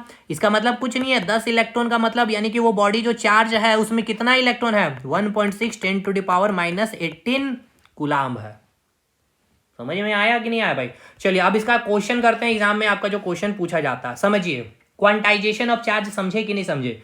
क्वांटाइजेशन का मतलब क्या है कि किसी वस्तु पर जो चार्ज होगा वह हमेशा जितना इलेक्ट्रॉन पर चार्ज होगा, समझिएगा मेरे भाई। क्वांटाइजेशन ऑफ चार्ज का मतलब मैं आपको फिर से समझा रहा हूं, क्वांटाइजेशन ऑफ चार्ज का मतलब क्या है, क्वांटाइजेशन ऑफ चार्ज का मतलब क्या है, Q इक्वल्स टू NE का मतलब यह है कि कोई भी वस्तु पर जो भी चार्ज होगा, जैसे ये ऑब्जेक्ट है, इस पे मान के चलते हैं 10 कूलाम है चार्ज, इसका मतलब क्या है, ये कूलाम क्यों, क्योंकि चार्ज का ऐसा ही यूनिट क्या होता है, कूलाम होता है, ठीक है। तो 10 कूलाम का मतलब क्या है, इसका मतलब ये है कि इस पर जो भी चार्ज है, 10 कूलाम हो 100 कूलाम हो, जो भी चार्ज होगा वह हमेशा जितना इसमें उसमें क्या है, उसमें क्या प्रेजेंट होगा, उसमें इलेक्ट्रॉन होगा, क्योंकि इलेक्ट्रॉन पे क्या होता है, उपस्थित होता है, एक इलेक्ट्रॉन पे कितना चार्ज होता है, 1.6 10⁻⁻19 कूलाम होता है। तो कोई भी वस्तु पर जो भी चार्ज होगा वह हमेशा जितना इलेक्ट्रॉन पर चार्ज होगा वो हमेशा उसके मल्टीपल पे होगा, उसके कितना मल्टीपल, n मल्टीपल, यानी कि एक इंटीजर वैल्यू पे होगा। समझ में आया। जैसे कि मैंने अभी बताया कि 100 इलेक्ट्रॉन है, इसका मतलब क्या है, 100 इलेक्ट्रॉन का मतलब मैंने अभी आपको बताया क्या है कि इसमें 1.6 10⁻⁻17 कूलाम है। समझ में आया कि नहीं। अब मैं आपको एक क्वेश्चन करवाता हूं, फिर आपको और भी चीजें अच्छे से समझ में आएगी। जैसे क्वेश्चन ध्यान से सुनिएगा, क्वेश्चन बोला गया है, ये आपका एग्जाम में पूछा गया है, बहुत बार पूछा गया है। फाइंड नंबर ऑफ इलेक्ट्रॉन, ठीक है, फाइंड नंबर ऑफ इलेक्ट्रॉन, ठीक है, find number of electron in 1 coulomb charge, 1 coulomb charge. मतलब आपको बोला गया है कि किसी भी वस्तु पर, कोई एक वस्तु है, इस पर कितना चार्ज है, क्यू का वैल्यू दे दिया गया है, 1 कूलाम दे दिया गया है। तो फाइंड आउट करिए कि इस वस्तु पर कितना इलेक्ट्रॉन है। अरे भाई एक बात बतलाइए, ये वस्तु है, ठीक है ना, ये वस्तु क्या है, एक पदार्थ है। याद करिए पहला क्लास, अगर ये पदार्थ तो छोटे छोटे पार्टिकल से, कण से मिल करके बना होगा। यही कण को हम क्या दे देते हैं, एटम दे देते हैं, और इसी एटम के अंदर क्या प्रेजेंट होता है, न्यूक्लियस, और न्यूक्लियस के चारों तरफ इलेक्ट्रॉन घूम रहा होता है। यही इलेक्ट्रॉन जो फ्री इलेक्ट्रॉन होता है बाहर निकल जाएगा, इसमें बहुत सारे क्या होंगे, फ्री इलेक्ट्रॉन है। अब उस इलेक्ट्रॉन पे जो चार्ज है उसी के कारण इस पे उतना चार्ज आ जाएगा। तो वही बोला गया है इस क्वेश्चन में। चलिए इसको पहले मिटाइए, देखिए कहां तक हम आपको लेके चले गए, इतना बेसिक तक लेके गए हैं, फील करवा रहे हैं, ठीक है ना, इलेक्ट्रॉन प्रोटॉन। इसी प्रकार पूरा करंट आप फील कर लेंगे। आप भाई जिस लेवल पे आप पढ़ रहे हैं ना, पूरा करंट फील करेंगे। तो क्वेश्चन ये बोला गया कि आपको नंबर ऑफ इलेक्ट्रॉन बतलाना है कि कोई भी वस्तु है जिस पर 1 कूलाम चार्ज है, ठीक है ना, 1 कूलाम चार्ज है, तो इस पे हमको बताइए इलेक्ट्रॉन की संख्या क्या होगी, यानी इसमें कितने इलेक्ट्रॉन होंगे, इसमें कितना इलेक्ट्रॉन होगा कि इसमें कितना हो जाए चार्ज, 1 कूलाम हो जाए। क्योंकि मुझे पता है 1 इलेक्ट्रॉन पे चार्ज कितना होता है, 1.6 10⁻⁻19 कूलाम होता है। मतलब समझ रहे हैं इसको। चलिए मैं थोड़ा सा और तोड़ता हूँ, 10⁻⁻19 को ऊपर ले आया और नीचे आ ले 10⁻19 हो गया। इसको हटाइए, 1 0 और ले आ जाए, यानी कि 16/10⁻20। यानी अब इसको डिवाइड करेंगे तो क्या होगा, 0.000000000 मान के चलते 16 ये आया। यानी कि 1 इलेक्ट्रॉन पे इतना कूलाम है, इससे ज्यादा होगा, 1 2 3 4 5 6 7 8 9 10 11 है ना, और भी आएगा, 0.00016 कूलाम आएगा, ठीक है।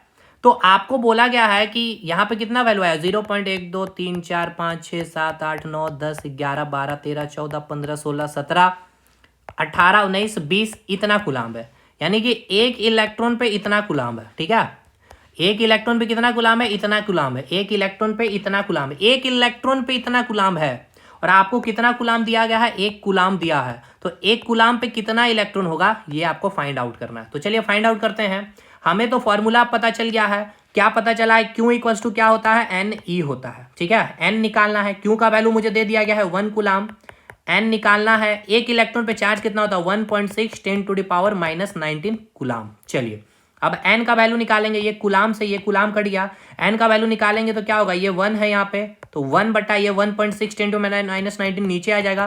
तो ये डायरेक्ट वैल्यू स्टूडेंट याद रखते हो, ये आपका डायरेक्ट पूछा जाता है, कितना इलेक्ट्रॉन, 6.25 10⁻18 इलेक्ट्रॉन होगा। यानी कि कोई भी बॉडी अगर 1 कूलाम चार्ज है तो उस पर कितना इलेक्ट्रॉन है, 6.25 10⁻18 इलेक्ट्रॉन है। अगर बोल they find number of electron, find number of electron, find number of electron in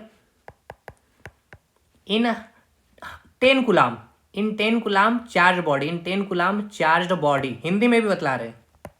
question ये बोल रहा है आपसे कि आपको इलेक्ट्रॉन फाइंड करना है, कोई बॉडी 10 कूलाम चार्ज है, तो मान के चलते हैं ये कोई एक बॉडी है, इसको क्या कर दिया गया, चार्ज कर दिया गया है, कितना, 10 कूलाम चार्ज कर दिया गया। तो भाई इसमें क्या होगा, इलेक्ट्रॉन होगा। तो अब ये इलेक्ट्रॉन कितना होगा, तो भाई चलिए फाइंड आउट करते हैं। Q equals to N E, कितना है, 10 कूलाम हो गया क्यू का वैल्यू, ठीक है। एन निकालना है, इलेक्ट्रॉन का कितना कूलाम होता है, इस एक इलेक्ट्रॉन में कितना आवेश होता है, 1.6 10⁻⁻19 कूलाम। ये कूलाम से ये कूलाम कट गया, एन का वैल्यू निकालेंगे, 10 बटा 1.6 10⁻⁻19 कूलाम हो गया। अब जब आप इसको सॉल्व करेंगे तो क्या आ जाएगा भाई, सिंपल सी बात है, इसको सॉल्व करिएगा तो यहाँ 10 है, ये नीचे आ जाएगा, तो 6.25 10⁻18 आया एक में, तो इसमें क्या आ जाएगा आपका, 10 × 6.25 × 10⁻18 इलेक्ट्रॉन आएगा कि नहीं आएगा, बताइएगा कैसे आया, समझिए कि नहीं भाई, सॉल्व करिए ना भाई, कुछ नहीं है, 10 × 1 है, तो इसका पूरा का पूरा मैंने वैल्यू लिख दिया, कितना, ये वाला वैल्यू, और ये 10 को आगे मैंने रहने दिया। अब 10 से इसको मल्टीप्लाई भी कर दीजिए तो क्या आएगा, 6.25 10⁻19 इलेक्ट्रॉन हो जाएगा, कुछ भी हो सकता है।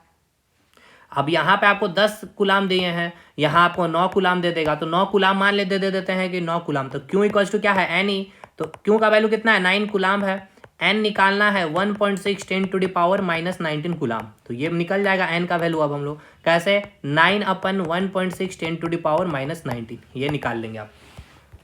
समझ में आया भाई क्वांटाइजेशन ऑफ चार्ज का फुल्ली कंसेप्ट क्लियर है कि नहीं। चलिए कुछ फैक्चुअल चीज़ें मैं आपको यहाँ पे शायद नोट्स में मैं लिखा हूँ तो यहाँ पे मैं डिक्टेट कर देता हूँ, अगर नहीं भी लिखा हूँ। देखिए यहाँ से बड़ा इंपॉर्टेंट रहेगा क्लास, रेजिस्टेंस, ये सब बहुत इंपॉर्टेंट क्लास होगा ये सब चीज़ें। चलिए पहले मैं आपको इंपॉर्टेंट चीज़ें जो मुझे करवानी है भाई, अभी हम लोग जो कर लिए वो मैं आपको थोड़ा सा देख लूँ भाई इसमें लिखा हुआ या नहीं, नहीं भी लिखा होगा तो मैं आपको भी करवा दूंगा, ठीक है ना। ये रहा, मिल गया ये भाई, मैं छूट गया, ठीक है ना, ये मैं आपको करवा दे रहा हूँ। देखिए यूनिट ऑफ चार्ज, चार्ज का मात्रा, क्योंकि यूनिट मेजरमेंट आपको पढ़ना है। एसआई यूनिट कूलम्ब होता है, ठीक है। सीजीएस यूनिट याद रखिएगा स्टेट कूलम्ब होता है, या फिर इसको फ्रैंकलिन भी कहा जाता है। और ये कैसी क्वांटिटी है कि स्केलर क्वांटिटी, यानी अदिश राशि है। अदिश राशि मतलब क्या हो गया इसके ऊपर, मतलब सदिश राशि मतलब क्या होता है, जिसका क्या होगा भाई, मैग्नीट्यूड और डायरेक्शन होगा, जो वेक्टर लॉ को फॉलो करेगा। यानी सदिश राशि है, यानी कि ये क्या, इसका मास है लेकिन ये कोई डायरेक्शन को फॉलो नहीं करता चार्ज, ठीक है। तो यहां तक क्लियर हो गया भाई। बाकी ये सारी चीजें जो लिखी हुई है ना, परेशान नहीं होना, जो हमने अभी आपको समझाया वही बात यहां पर लिखी हुई है सारी चीजें। तो बताइए क्वांटाइजेशन ऑफ चार्ज में कोई दिक्कत है, कोई तकलीफ है? एक और भी चीजें था मुझे बताने का, लेकिन क्लास बहुत लंबा हो गया है और वाकई वो बड़ा शानदार कंसेप्ट भी है, ठीक है ना। लेकिन नहीं ज़्यादा करना भी सही नहीं, क्योंकि आप लोग बोलेंगे सर कुछ ज़्यादा ही डिटेल चल रहे हैं, और डिटेल नहीं चल रहे हैं भाई। ये 10th की एनसीईआरटी की सारी चीज़ें लिखी हुई है। एग्जाम्पलर के जब आप क्वेश्चन बनाएंगे ना तो आपसे नहीं बनेंगे जब आप इस लेवल पे अगर नहीं पढ़ेंगे तो, ठीक है। जिस लेवल पे हमने आपको समझाया, पॉजिटिव चार्ज, नेगेटिव चार्ज, मास वगैरह, पॉजिट्रॉन या फोटोन वगैरह, ये सब चीज़ हम आपको मिला के कर रहे हैं। यूनिट एंड मेजरमेंट भी साथ में लेके चल रहे हैं।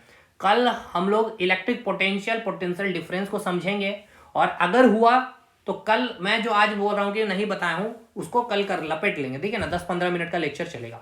अगर आपको लगता है आगे चीज़ों को कंटिन्यू करना तो भाई जरूर कमेंट करके हमें बताइएगा, वीडियो को शेयर करके, चैनल को लाइक करके। मिलते हैं, सब्सक्राइब करना नहीं भूलेंगे भाई।